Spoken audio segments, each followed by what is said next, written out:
welcome to Music and Stuff. I'm Rob Lewis, and yes, we're celebrating Kiss this week. Well, specifically the late, great Space Ace Frehley. And I've got someone with me in the studio today. This is Mr. Adam Prowse. He's joining me because he's also another Kiss fan, and we're just going to have a little chat, really, aren't we? I believe so, my friend. So, when did you first discover Kiss? When I was about 13 years old, in my third year of high school. I was just then getting into rock and heavy metal music. Was listening to a lot of Green Day at the time, and just, I think I saw a picture of these four guys in makeup and high heel boots and cool outfits, breathing fire, spitting blood, shooting fireworks out of their guitars, and I was just like, oh my god, who are these guys? Oh, Kiss. You were the perfect age as well, 13. I think that's the perfect age to discover Kiss. Yeah, man. I was about the same. So, Ace Frehley. Legend, man. Would have been his 75th birthday this week. Rest in peace, Space Ace. Indeed. So, it's one of those things like people talk about Kennedy. Do you remember where you were when you learned that Ace Frehley had died? Well, I remember, I believe I was scrolling through social media whilst on a break at work, and I saw that he'd unfortunately had a nasty fall and was put on life support, I believe. And, I try to be optimistic in those situations, I think, oh dear, that's bad, hopefully he gets well soon. But then, unfortunately, we received the bad news that he did not get well soon. I found it was all very fast because he cancelled some dates, didn't he? Or he had some dates cancelled, and no one had seen or heard from him for a while. And then the news broke that he had this fall and that he was in intensive care. But then it was only like an hour or two later that it was confirmed that he was actually dead. So they kept it secret from the public for a month or so. But then when he actually died, that was when we got told that he was on life support. It was very strange. Didn't actually know that.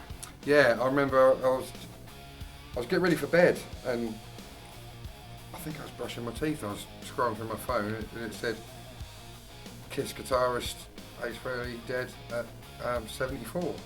Like, no, you get these hoaxes on social media. Don't Yeah, you? So honestly, I see so many of them, especially from pages that think it's funny to joke about stuff like that. And I'm just like, you know what they say, DTA, don't trust anyone, man. Exactly. So I checked it on another source, and it was true. Yeah, same thing happened to me with Ozzy. I saw a couple of posts. I was going to come to Ozzy a bit later on, but yeah. Yeah. same sort of thing. Yeah, once you see every famous person who you follow on social media saying rest in peace to this person, then it does kind of click. Oh, yeah, it has happened. Yeah, that's. I mean, I'm not going to sugarcoat it. I let some tears out with Ace Frehley, and I'm sure you were the same with Ozzy. Yeah. It's weird, isn't it, to mourn someone that you've never met. Yeah, but I've always said, man, when someone or something has such a huge impact on your life, it is like losing a close personal family member, you know? And so I actually saw Ozzy and Ace Frehley in the same day, back in August '96. We were very close to the front. I actually got soaked by Ozzy's water cannon. Not Gene's blood? No, Gene was the other side of the stage. So, but they had these. It was at Donington before it was called Download, when it was still Monsters of Rock. Oh yeah, the good old days. Yeah, and they had these two platforms that Gene stood on this side, and Ace and Paul stood on this side. And during the solo in Black Diamond, they went out over the crowd, and Peter's drum kit riser was going up, and they went out above the crowd, and Ace and Paul were 6 feet out of reach above my head. Oh man. I was 16, and I was very thin back then. You wouldn't think it, but I was very, very skinny back then. And I thought I was going to get crushed by all these rockers trying to get picks and trying to jump up to them. And I was actually it was a cross between being terrified, but also fuck me, that's Ace and Paul up there. Man, even though you're a teenager, almost a grown adult at that point. You can't help but like your inner child. You're like, oh my god! Ah! Yeah, exactly. And I've been into Kiss for about 4 or 5 years, roughly. I didn't know everything about them, but I knew that it was like going back in time. It was a lineup that I never thought I'd see. Yeah, man, original lineup. Yeah. 20 odd years after they'd started it. It was incredible. And they still had it then, you know. We don't need to talk about the later years of Kiss, but back then in 96, they had the magic back. I know there was some politics to do with pay, you know, the pay structure and stuff. They weren't equal members of the band then, were they? They were employees, basically. Yeah. But I think not to badmouth any members of Kiss, but they'll do that in the comments. well, yeah, yeah. I had a look through Wikipedia because you know Wikipedia tells the truth all the time. It never gets edited, and I believe it said something about during the recording of Psycho Circus, even though that was the last original lineup album, Ace and Peter had very little to do with that album. Yeah, they actually there's only one song that all 4 of them played on. Was it the title track? No, it's Into the Void. Ah. They all sang on We Are One and You Wanted the Best, but they only actually all played on Into the Void. It's the only song they all played on. It was an Ace song as well. Oh man. Yeah, it's a good album though. Excuse me. And it also had Tommy Thayer on it and Bruce Kulick Hey. played guitar on it. So I'm currently working my way through Kiss's entire discography. So far, I believe I'm up to. Animalize, you told me the other night, didn't you? I think I finished that album. Was it Crazy Nights next, or was there No, something in Asylum between? was after Animalize. That's it. Yeah, 86 that album came out. Could be 84, 85. I think it was late 85. I can't remember. I've done a video on it. I'll put a link up there to it and in the description. But yeah, so then you had Animalize, then Asylum, then you've got Crazy Nights, then Smashers, Thrashers and shit. You know what I mean by that? You had Let's Put the X in Sex and You Made Me Rock Hard. Oh yeah, your 10 least favourite Kiss songs. Yeah. And then you had Hot in the Shade, which is a very unpopular album. And then classic Revenge. Hey. But yeah, so you're working through them, and it's interesting hearing them like that, isn't it? Like, yeah, like to like when you do that with a lot of bands, you can really hear like how they progressed. Like with any band and their debut album, sometimes a debut album is like the one that can make or break them. I think personally with Kiss, the first couple of albums were a little bit, and wasn't it Destroyer that really sort of gave them their big break in '76? Kind of. Well, it was a live originally, the first live album, which absolutely exploded, and then they followed it up with Destroyer, which was a slow burner, but it eventually became a big seller. And I think looking back, a lot of the classics that most people know and love are on that album, like Detroit Rock City, King of the Nighttime World, Beth, Do You Love Me, God of Thunder, Great Expectations. Such a great album, man. Well, you look at like the Alive Symphony. Have you heard of Alive 4 Symphony? I can't. It was the one they did in Melbourne or Sydney. I think it was Sydney. Did they do 4 Alive albums? I think there's 5 now. But this was officially Alive 4 Symphony, and it was Kiss, but they also had an orchestra. Oh yeah, I think I've seen the footage of them doing Beth, because I remember seeing the thumbnail for a video on YouTube about 15 years ago, and I was like, Gene Simmons doesn't play violin. It's not him, it's someone dressed like him. All the conductor and all the orchestra all had makeup on, but the lineup there was Gene, Paul, Peter, and Tommy Thayer. Ah. And that was the first kind of introduction I had to Tommy Thayer, because I got the album, I was listening to it, and I was looking at the sleeve photographs and thought, Ace looks different. He's got a squarer head. That doesn't look like Ace. And a larger nose, and he's less feminine looking. Yeah. And I thought that's not him. I looked at yes, Tommy Thayer. I thought, oh, that was my first experience of an imposter. Is that a fake Frehley? You fake could say. Frehley? Yeah. But again, we were talking about this while we were getting set up. I have no problem with Tommy Thayer and Eric Singer. In theory, I just kind of wish they were just doing it non-makeup, and it was just a regular Kiss non-makeup show. That's the thing, man. Like with the other previous lineups of Kiss, members that came after Ace and Peter, they incorporated their own characters. Like Eric Carr had the Fox, and Vinnie Vincent was the Spaceman. No, it wasn't the Spaceman. He was the Ankh Warrior. Yeah, I was trying to think. He has the like silver cross on his face. Yeah, it was terrible, really. But still, he wrote some good stuff with the band, man. He did, and we've had this conversation, haven't we? Like Vinnie Vincent, actually, as a songwriter with Kiss, was pretty damn good. But we're not really here to talk about Vinnie, are we? We're here to talk about Vinnie's predecessor. The Spaceman. The Spaceman himself. Yeah, this is new. I got this especially for the occasion.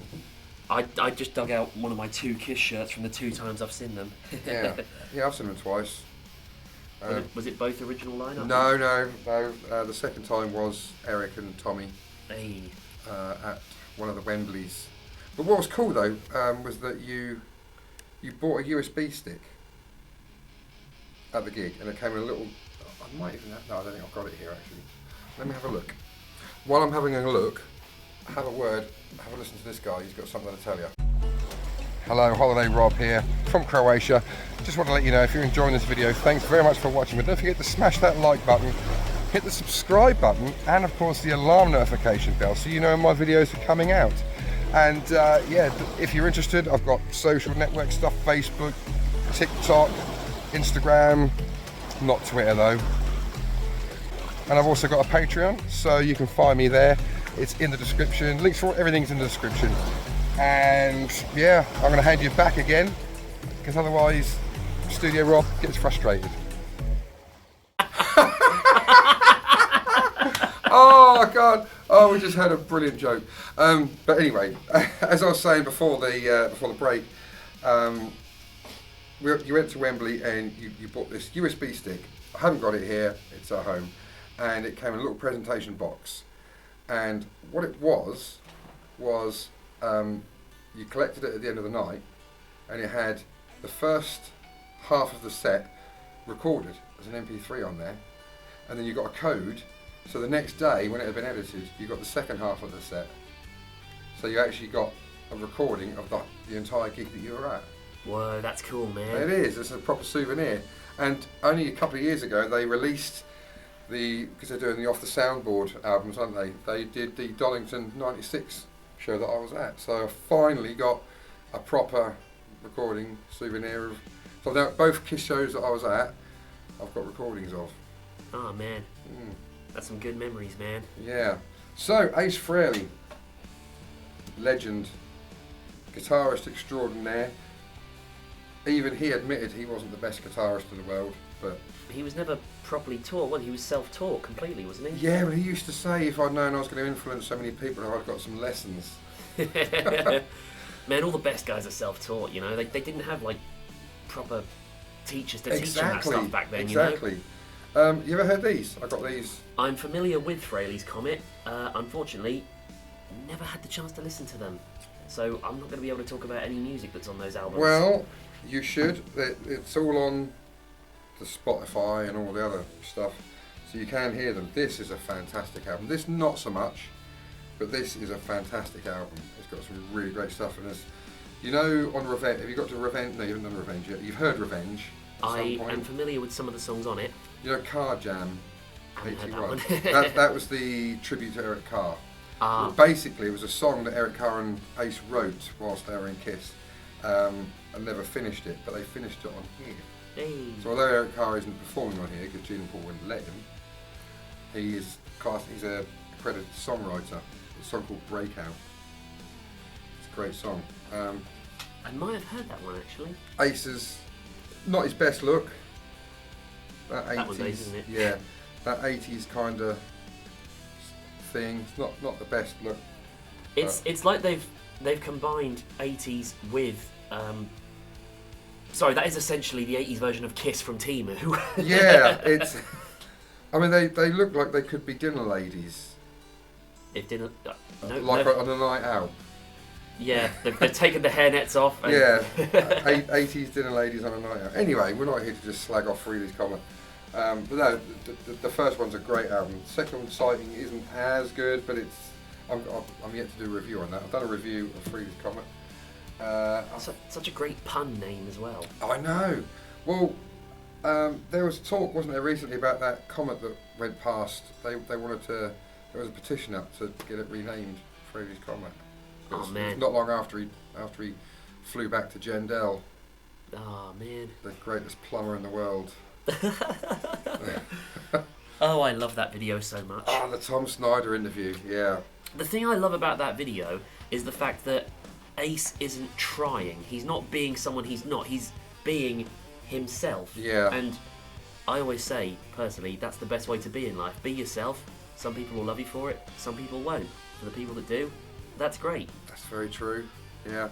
Because the researcher was in beforehand talking to them all before Tom Snyder did his chat with them, and they told him, because Ace was quite quiet in the rehearsal, and they said, oh, Ace, he won't say a lot at all, but then Ace really just like... Was he drunk in that interview? I'm hesitant to say yes. I've heard various things. Some people say yes, some people are like, no, he's just... That's what he's like naturally. Yeah, I haven't got that far in my videos yet, so I haven't researched that deep into that bit yet. But I wouldn't be surprised if he was, but also I wouldn't be surprised if he wasn't, you know. But it's because Peter was also, you know, having a joke and a laugh as well. It was Gene and Paul sat there looking like... Oh, Gene just looked like he wanted to... Oh, yeah. At the start they were kind of going for it, they were joking as well, but then they wanted to be taken a bit more seriously, and Ace and Peter were just going for it, and then Ace did the plumber gag, and just every time, what was the interviewer's name? Tom Snyder. Yeah, every time he kept calling Gene the bass player, and Ace would just come in like, I'm the trout player. Absolutely brilliant, yeah. I like watching Ace in interviews, because he's so honest. That's it, man. You know, he was himself. He never tried to. He never put on an act of like, you know, I'm Ace Frehley. I'm the lead guitarist of Kiss. Exactly. It was, and I also think there was a lot of public dispute between the four of them, or Gene and Paul against Ace and Peter, wasn't there? It was all very public, but at the same time, they were friends as well, even through all that, because we didn't see all of it. Yeah, I say that with a lot of bands, like, you know, like, you never know what was going on behind the scenes that led to various breakups and reunions and exactly, tours. and you know, you spend that amount of time with someone, they genuinely loved each other, and Ace, he was always respectful to Gene and Paul, especially Peter. They were very good friends, weren't they? Oh yeah. I think they only ever had one falling out. I remember reading Peter loved him one. Oh, blimey. Well, Pete was the smallest member of the band, wasn't he? Oh, yeah, but he was Italian, he was wiry. And he, I still find that funny. When you look at the four original members, like, he was the smallest member, even with the platform shoes on. Yeah. But he was the oldest of them at the time. Yeah. Like, they were all in their early 20s, and he was like 30 years old at the time. That's it. And, have you noticed with the drummers as well? Peter Criss, Eric Hart, and Eric Singer, they're always a lot shorter than the guitarists. Yeah, I mean, I don't know if Gene and Paul are actually very tall men, or if it's just their shoes that make them look big. I think Gene's 6'2" or something in real life. Yeah, I mean, I remember when he was on the Mike Douglas show in '74, and he's just towering over everyone. But again, back then, you know, big spandly leather guy, you know. Before he busted out the old suit of armour and the dragon boots. Yeah. What do you think of some of the costumes they had over the years? I'm looking back to the early '70s when obviously they weren't millionaires and had people building all this custom stuff for them. It was the sake of put on what they could find at the time. Yeah. You know, very similar to Rob Halford going into a S&M shop and getting all that bondage stuff. But yeah, no, I love their outfits, man. Like, the Destroyer outfit's a classic, you know? Yeah. Yeah, I think that was the one they had for the longest. Well, certainly Ace's was. But did they bring the Destroyer outfits back when they did the reunion in the 90s? No, I think when they did the reunion in the 90s, it was the Love Gun outfits, if I remember correctly. Oh yeah, someone will correct me in the comments if I'm wrong. Because Gene didn't always wear his big armour padding, did he? He had like the sort of revealing black vest jobby in the Yeah, that was a little bit 70s. earlier that he had that. And see his unsightly chest hair. And then, yeah, Paul liked showing off his chest hair as well, didn't he? Oh yeah, but he was Mr. Flamboyant, sexy, Yeah. the ladies love me But frontman. their costumes in the Dynasty and the Unmasked era, they were a bit bizarre, weren't they? With the fur, Peter Criss had this big green furry. Oh yeah, I remember that. It's Things and- Cruella de Vil before Cruella de Vil existed. Yeah, Gene looked like he was wrapped in tinfoil.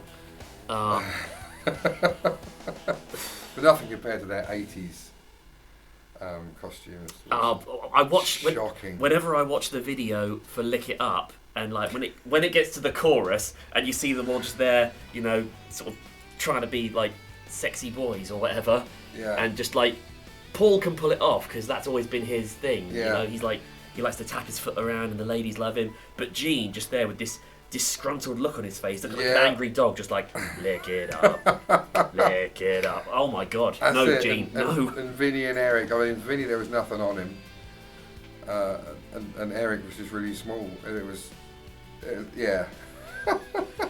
Oh, Kiss. So you never saw Ace Frehley live then? I did actually, ironically, It was just download. yeah, when I'm glad you were there because I'm talking to someone else about that as well. Kiss headline download in 2015, I'll get more onto that in a minute. Ironically, Ace was there with his solo band that year over on the second stage. I can't remember if he played the same day as Kiss did. It might have been. I thought it was the next day. Kiss closed the festival on the Sunday. Excuse me. Pardon me. I can't remember if Ace played on Friday, Saturday, or Sunday. Wait, is this my... No, it isn't. This isn't the shirt with the download lineup on the back. I'd have to look it up. Yeah. But I'm sure they were on different days. I can't remember a lot of the set because I was very inebriated at In the your time. drinking days. Yeah. But I do remember them doing Love Gun, which was cool. And yeah, Ace with the close. Yeah, that's a great solo. Yeah. Love Gun's one of my favourite songs. Yeah, when I can't remember if Paul did it that year, but when the last time I saw them, he does the old shoot out into the crowd Yeah. thing and Yeah. performs from a big star-shaped platform in the Yeah. middle of the stadium. That's awesome. Funniest thing about Kiss playing that year, you know, obviously they like to do the old big reveal of the curtain goes up and then you wanted the best, you got the best, hardest band in the world, Kiss. Curtain drops down. It was very windy that day, Right. so the curtain should have been all the way up, hiding them, but the people building the stage couldn't put the curtain all the way up because they were worried the wind was going to blow it down. So you could see Eric Singer's drum riser coming down. So he's coming down, and then like the curtain falls down, and you can see the silhouettes of Gene, Paul, and Tommy behind the curtain, and just it's this half-assed Kiss curtain just up. 11 years on, and it still cracks me up every time. Yeah. But yeah, they come out with Detroit Rock City, and I was just like, oh my God, it's like how old was I then? 2015. I was 19 years old, and it was like being 13 all over again. Because I took a bit of a break from Kiss, and then but going back to that festival, I was just like, oh man, it's like discovering them all over again. Yeah. And they played so many good songs that year. So Ace did Love Gun, you said. Yeah. Did you do Parasite? New York Groove? I think he did Talking. New York Groove. I'd have to go back and look because, like I say, I used to get very intoxicated at festivals, and I say minor bands like that. Nothing minor about Ace at all. But like, yeah, I think I was just really happy to be seen. It was like, oh my God, it's Ace. I could never get this opportunity ever again. Yeah. And now I never will. No, it was. Yeah, it was heartbreaking last year. Because Yeah. I'd recently had some personal grief as well. I recently lost my son's mother, had passed away. I was no longer with her. So I was still dealing with that, and then the news about Ace. And I know that she would have been gutted as well if she was still with us, because she used to love Kiss as well. Is that one of the things that sort of you two bonded over when you first Kind met? of, yeah, I think so. I mean, she was a big Paul Stanley fan, but I think most female Kiss fans are. yeah. But it was a double whammy. You know, obviously the other one was more of a personal one, but then Ace was like, shit, man, like And we spoke back then about like when you mourn someone. Yeah, we spoke about earlier. When you mourn someone that you've never met, but you still kind of feel like you knew them. And Yeah. alright, we've got police coming past. That might, if you can hear that. If you can't, then just ignore it. It's because we're identifying as them with the blue lights. Yeah. So what's your favourite Ace penned song? Have you got one? Does it have to be? Well, I say I haven't really listened to. I need to work my way through the Kiss solo albums because I know you've done numerous videos talking about all of Yeah, them. have you not done them yet? No, man. Like Wow. they do it all in '78. They were just Yeah. at that point they were like, right, let's all do a solo album. Yeah, well, somewhere I read that they were already contractually obliged to do it, but I've got to look into it because I'm doing a video on that later on in the year. But yeah, so I think it was a way of Peter was getting itchy feet, he wanted to go, and I think Paul and Gene wanted to kind of show Ace and Peter we're the bosses, we're the guys that know what we're doing, you know. Yeah. And it didn't quite work like that. I mean, have you ever heard any of the tracks from them? You've heard New York Groove, obviously. I found out that wasn't Ace didn't actually write that song. No, it was an English band. Yeah, I listened to that version. I was like, good grief. A band called Hello, and they do it with a harmonica. Yeah. Well, both you and myself, we did our little tributes to Ace with a cover of New York Groove. Yeah. Yours was much better than mine. Well, thank you. I mean, you didn't have to say that, but it's it's weird when you're doing you say I'm doing a cover of it, and it should be a cover of Hello, but you put Aces. Yeah, I always find that when you do a cover of a cover of a cover. Yeah. You know, but yeah. But other than that, I haven't really had the chance to look into the Kiss solo albums. I've always been a big fan of Paul's "Wouldn't You Like to Know Me." That's a good one. Yeah. I didn't hear the original version. There's a band from Sweden called Crash Diet, who I'm a big fan of. Their guitarist did a solo cover of it years ago. I listened to it, loved it, and then my mates were like, that's a Paul Stanley song. I was like, oh, shit. Yeah. So, yeah, I listened to that, and I was like, oh, man, this is awesome. I need to listen to the Kiss solo albums. And the Kiss solo albums are a great way to divide fandom, because some people didn't even want them to be released. Some people think they were all shit. Most people put Aces at the top and Paul second. A lot of people do say that Gene's is at the bottom for some Jeans reason. is my least favourite. I'm not knocking it, it's still good. But generally people put Peter's at the bottom because it was so different. It was a very different type of album. Well, I don't know any of the musicians they had working with them on each album. Paul Stanley had Bob Kulick playing lead guitar and various other people. I can't remember who else. I did have notes when I was doing the videos for him. I don't have them anymore. Ace Frehley did most of it himself. As you would. But he had Anton Fig on drums, who he did loads of stuff with over the years. Anton Fig played on 2 Kiss albums, and he was also in Frehley's Comet. Hey. So Ace worked with him loads, so he did his drums, but most of the guitars and bass Ace did on his solo album. But Gene, Peter had various people. I don't think there's any like big names on Peter's, but Gene had so many guest stars. He had Steve Perry, Bob Seger, am I right in saying that? Or Sammy Hagar, one of those names. He had Cher. Trust Gene to get all the massive people Yeah. that everyone's going to know. Well, he was seeing Cher at the time, so he got Cher yeah. on there. He got Katie Sagal. The name might not mean anything to you, but do you ever watch Futurama? I'm partial to a bit of Futurama, yes. Well, you know Leela? She voiced her? Yeah. Oh, man. Yeah, she sung, and she was also in Sons of Anarchy and Married with Children. She was the mum in Married with Children, and she was the mum in Sons of Anarchy. Oh, yeah, man. she sang loads on Gene's solo album. You can really hear her voice showing through as well. I did remember reading that despite being the bassist of Kiss, obviously, Gene mostly played guitar on his solo album. Yeah. I don't think Peter played any drums on his album. I think he just sang. So complete contrast to Ace, who did pretty much everything. Yeah, when I first found out that they all did solo albums, initially I just thought, oh, they did the roles that they do in Kiss on that album. Yeah, you'd think so, but it was more just about the vocal side of it and the songwriting. But I think Paul's is the most Kiss-like. The direction they were going at that time. Some people say Ace's, but it definitely wasn't really Peter's or Gene's. But I always think Paul's is the most Kiss sounding. But they're all really good. They're all worth a listen. I also did a video on my What If album. If they hadn't done the solo albums, which songs from those albums would have gone on the next Kiss album? Yeah. Did you also do a what if the original lineup had stayed together for the whole 50 years? No, I haven't done that, but maybe I should.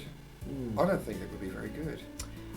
You could say that about a lot of bands, because you think of like all the massive famous rock bands that have had numerous lineup changes over the years. Like, the lineup change can be crucial to the different sounds and styles and eras they go through, you know? Yeah, absolutely.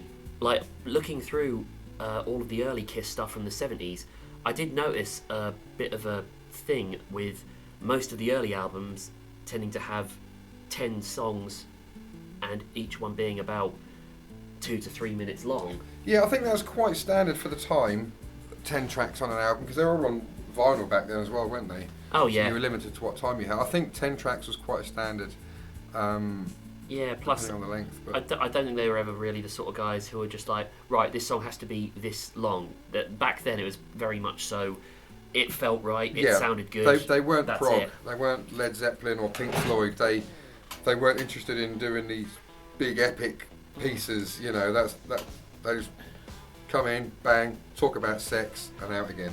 You know, Good way that's of a putting Kiss it, song, man. isn't it? Yeah. See- Talk about sex, guitar solo, and out again. See, on top of everything, the cool music, the costumes, the different characters, the blood, the fire, the pyrotechnics, the thing I personally love so much about Kiss is the fact that all four of them sing. I love vocal harmonies, and I love call and response. I just love, you know, like, you're listening to Black Diamond, it gets to that chorus, and the first time I saw them, at the time I didn't realise that Peter Criss was the singer of Black Diamond. I always thought it was Paul because I heard the intro. I was like, oh no.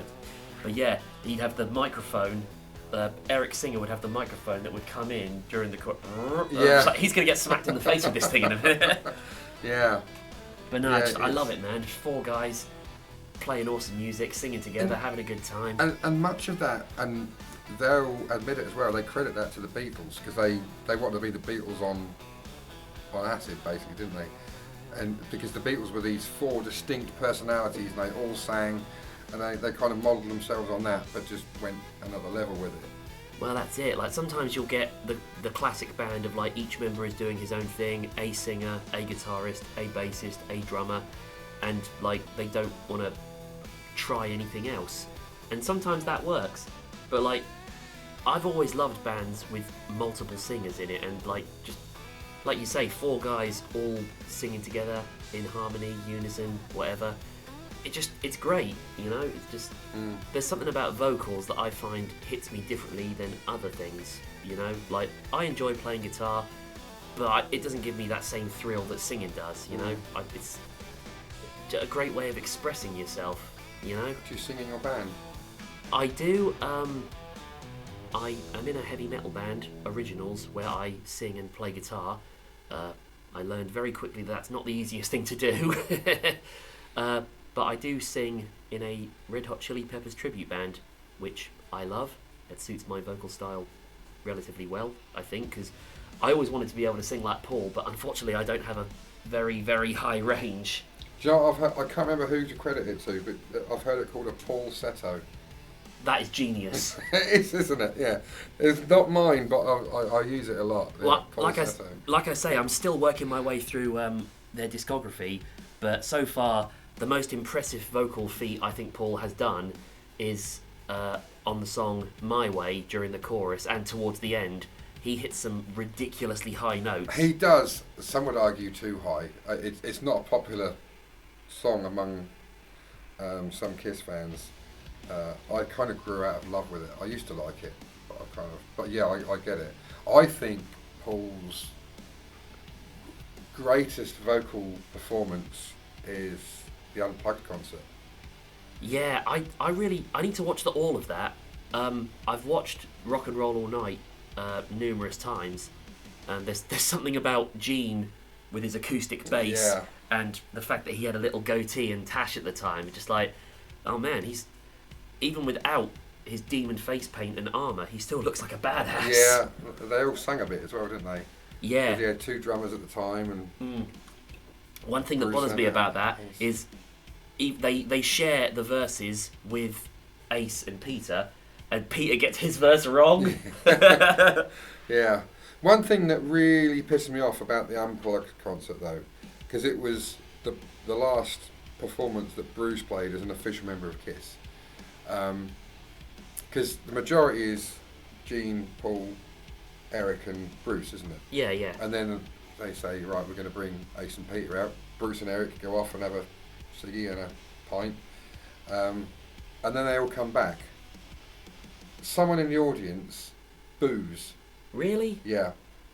And Ace, credit to Ace, he actually gets on the mic, he says, hey, come on, we're all family here, or something like that. So Ace actually, like, sticks up for Bruce.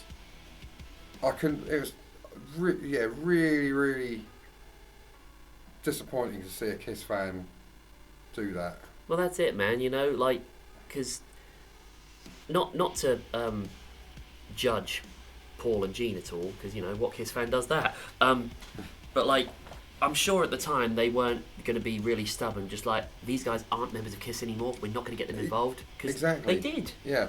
But also, you think, in that audience, you're not just seeing the current lineup, you're seeing Ace and Peter and the current lineup. How often do you get to see 6 members of Kiss playing? Exactly. Someone booed that. I know. Like, what? When was that Unplugged? Was it early 90s? 95. Mid-90s. Because it was that then prompted them to do the tour. Get the original lineup back together. Was it from 96 to 2002 that the original lineup was back together? On and off. There were occasions, I believe, when Ace and Peter kind of took some time off, but I believe that's the case. One thing I have noticed, I don't know if it's intentional or if it's for a laugh or if he had any say in it, but whenever Kiss are incorporated into a TV show or a movie, I don't know if it's the producers of the show or if it was Kiss's idea, but they have a tendency just to make Ace look like a complete idiot. Yeah, and I think some of that comes from Phantom of the Park. Yeah, because if you watch that, like, I need to rewatch that movie because I watched it once and I was just like, wow, this is kind of terrible. Yeah. But looking back at it, I'm just like, it's a bad good movie. Compulsive viewing. Ace pretty much just had the one line. Yeah, when they're sat on the their chairs outside the pool. Oh, like the high chairs. And the police officers, and they're all being like, we don't know what's going on. Hey, Curly. Yeah, yeah. They look like they're going to start umpiring a tennis match or something, don't they? Oh, God. No seats. And, like, I think they cameoed in a few episodes of Family Guy as well. Yeah. And, like, they're there doing a promo. We're playing 5 big shows in your area, so if you want to come and sit, and out of nowhere, Ace just go rock and roll. Why don't you just go sit in the corner, Ace? Yeah, just go over there. But Ace, he was just that cool though, wasn't he? But yeah, you watch Phantom of the Park, and also I've seen an interview with Ace, and he's talking about, like, because they had to put the makeup on to film it. Okay, obviously. Oh yeah, because there was a point where no one knew what Kiss looked like without their makeup. They were completely... Yeah, for the whole of the 70s it was like that. But so they had to be in the makeup ready for filming. But they'd get, oh, you've got to be in makeup at 9 a.m. And they'd get there and it's like, oh, we're not ready for you yet, come back at 1. And Ace is like, if I take this makeup off, it's not going back on today. Ooh. So he took it off and said, right, fuck this, I'm going for a drive, one of his famous drives. And they needed him back, but he couldn't. He was gone. He didn't have mobiles back then, so they got his stunt double. Ah, yes, the infamous stunt double. The black guy. I didn't notice that until someone told me about it, and I watched it. I was like, "Wait a minute, there's something not right here." It's so funny because it's so obvious, and then you got Peter's voice wasn't actually Peter's voice. I like the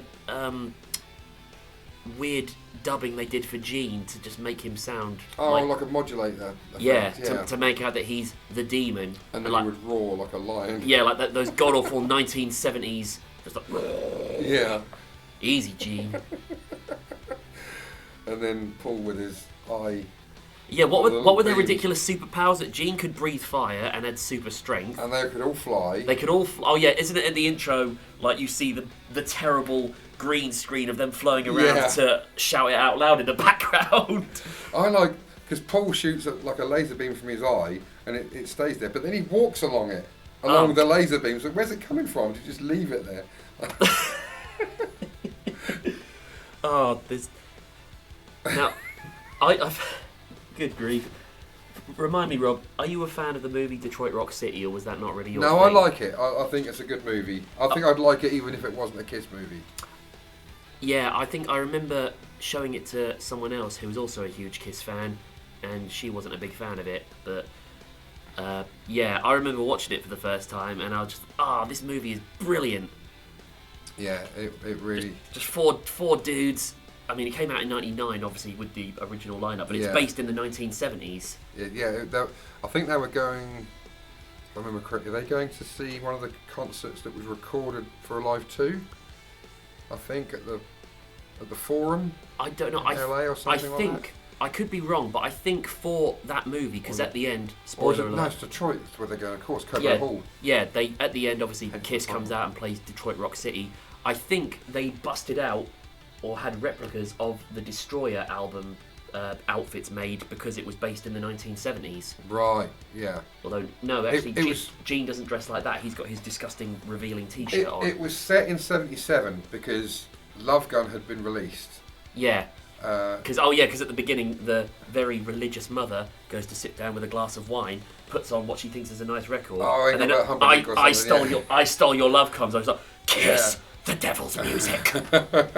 Knights in Satan's service. People generally believe that, though.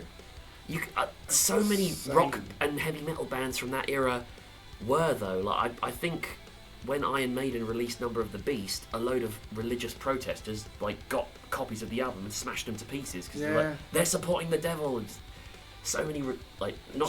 Even if they are. Not to bash religion at all. I mean, go ahead. I mean, I'm. Personally, I am not a religious person, but I'm not one to bash other people's beliefs. I personally believe that everyone is entitled to their own opinions and beliefs in everything.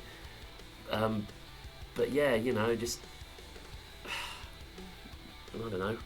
I just love rock and roll, man. I was thinking if someone wants to worship the devil, so what? The devil's not real anyway. Who cares? Well, that's it. And who made the devil? If he is real, who made him? Well, yeah. So... I could have said something then, but then thought, no, that's not appropriate. Yeah, let's. So 75 years he would have been this week. Yeah, that's a thing, man. Like Kiss and Black Sabbath, my two all-time favourite bands, up until July 22nd of last year, all 8 original members of my two favourite bands were still alive. But now, sadly, we've lost Ozzy. And we've lost Ace. You've got Ace on there, haven't you? Oh no, I haven't. I don't know why I did that. I was like, wait, I love Ace, but I don't think I'd get his name tattooed on my fingers. You have an odd finger. Wait, you can get the Ace. No, I'll have Ace and then a picture of a plunger. Yeah, or the spade from the pack of cards. Oh yeah, I think James Hetfield from Metallica had the Ace of Spades tattooed on his middle finger. And I think the ink was embedded with Lemmy's ashes. Oh, really? Yeah. That's mad. Oh, you can do that. Like, you can... not many tattoo artists do it, but say you lose a loved one and you want to have part of them with you forever, you can have their ashes mixed in with ink and tattooed onto you. It's a bit random. I didn't know that. I didn't know that was a thing. Yeah, not many tattoo artists are willing to do it because... I guess it could plug it up with their equipment. It's not that. It's more so like, even though, without sounding too gruesome, the body has been cremated and whatever bacteria is in there has been burned to ashes, some tattoo artists believe it's not very hygienic to be putting remains of a human body in your skin. I get that. Yeah. But it is doable. It's just you have to find a tattoo artist willing to do that for And you. then it's gonna. Yeah, and doing that, it's gonna be considerably more expensive than the average tattoo. Anyway, back to Kiss. Yeah, that's an interesting little thought though. But so my mind wanders, and then I start rambling on about random stuff. yeah, it's interesting. The audience can't see it, but we've got Tommy and Eric staring at us there, and Gene and Paul are behind the curtain.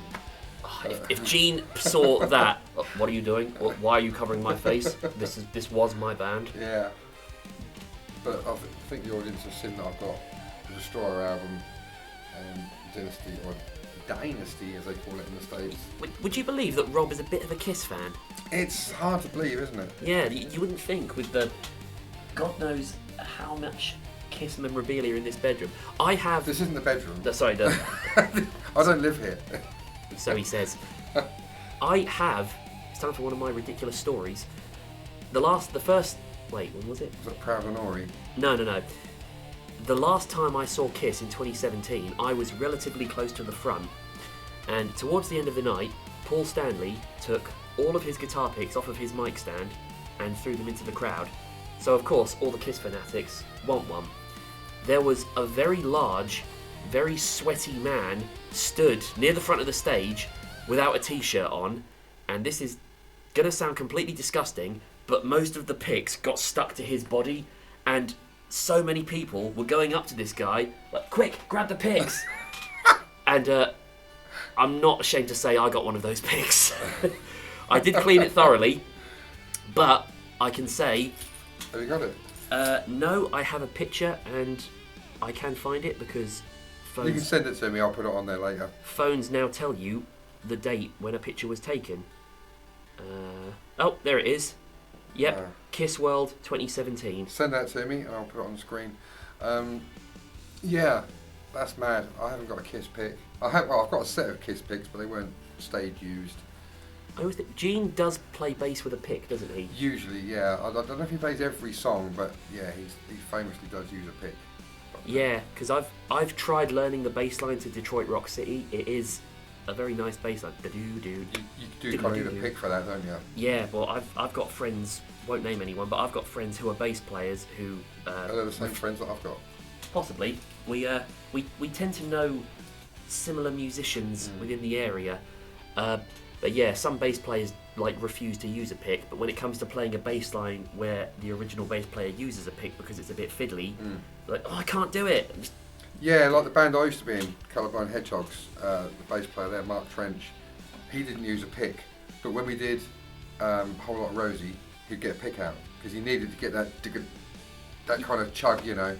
Yeah. Well, I don't think you could play I Was Made for Loving You without a pick either. Yeah, I mean, the first time I watched the video, I thought Gene was going full on Steve Harris and going. Yeah. I thought he was galloping, but no, he is just going. Yeah.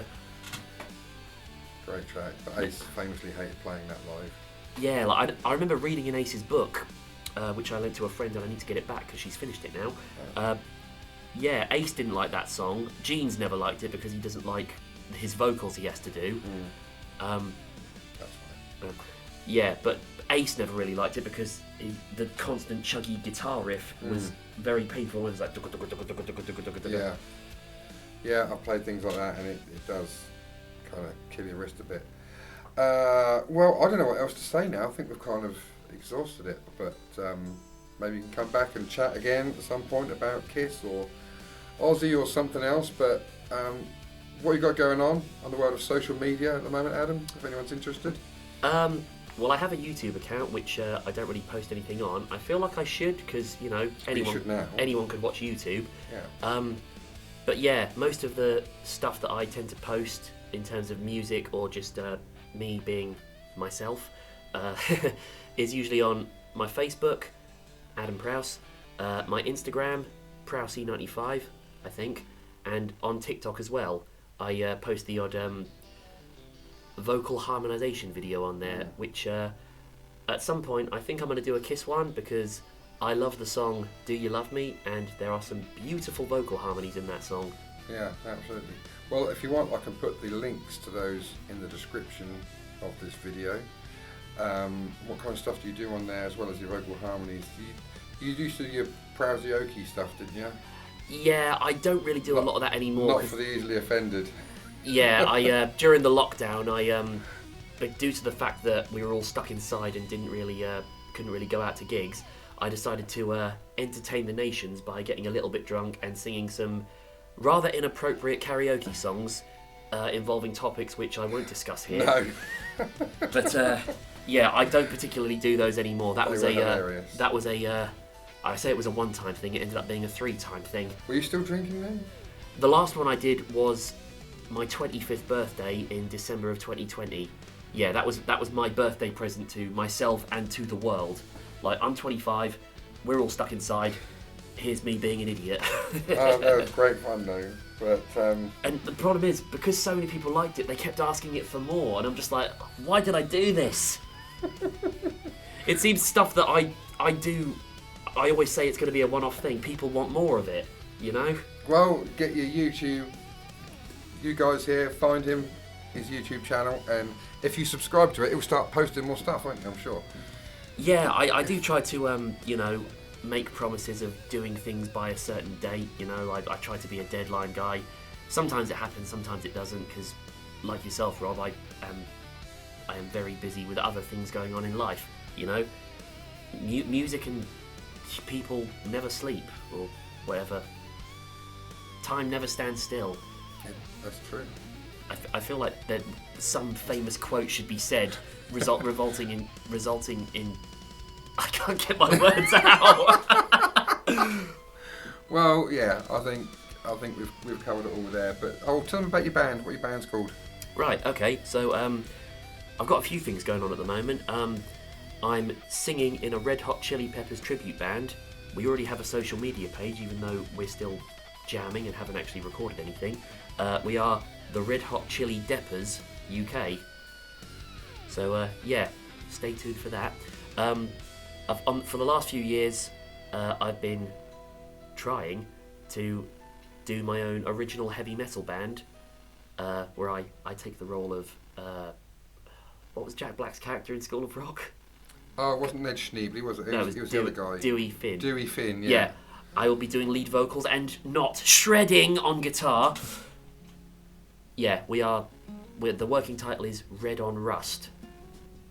I thought it sounded cool. So it's very red themed, your band's thing. Well, the line Red on Rust, I actually heard it as a line in a Red Hot Chili Peppers song, and I thought, that sounds pretty cool. And I didn't know you were such a big Chili Peppers fan, actually.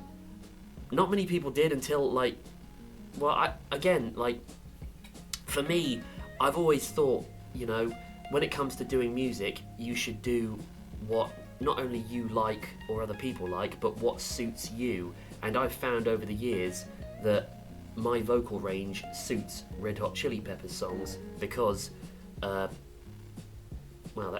can sing fairly similar to Anthony Kiedis, you know?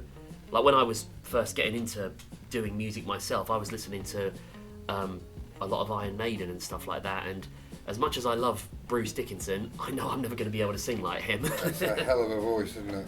Yeah. Well, range, power, and awesome stage presence, man.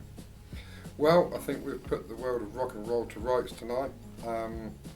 So again, yeah, rest in peace, Ace. Hope everything's good on your home planet of Jendell. Thanks, Adam, for popping in. Anytime, my friend. Thank you for having me on your amazing show. You're welcome. It's a pleasure to have someone else on here. And I'm sure we'll get you back at some point. Yeah, hopefully by then I'll have listened to all of Kiss's stuff and some of Frehley's Comet and the solo albums. Maybe we can do that when you've completed it, for the want of a better word. You've completed the collection. We can get together and... Yeah, that's what I was suggesting. Like, if we do this again, when we do this again, there's no ifs about it. Yeah, hopefully I'll have worked my way through everything, and then I can give my honest opinion about what I thought about all of the albums and all of the solo albums. Yeah. Cool. Well, until then, cheers, Adam, and thanks very much for watching. Links to all that stuff is in the description. I got some other Ace Frehley stuff coming out this week. But yeah, really appreciate the support. I'll catch you in the next one. Rock and roll. Thanks for watching. Catch you later, Bill and Ted.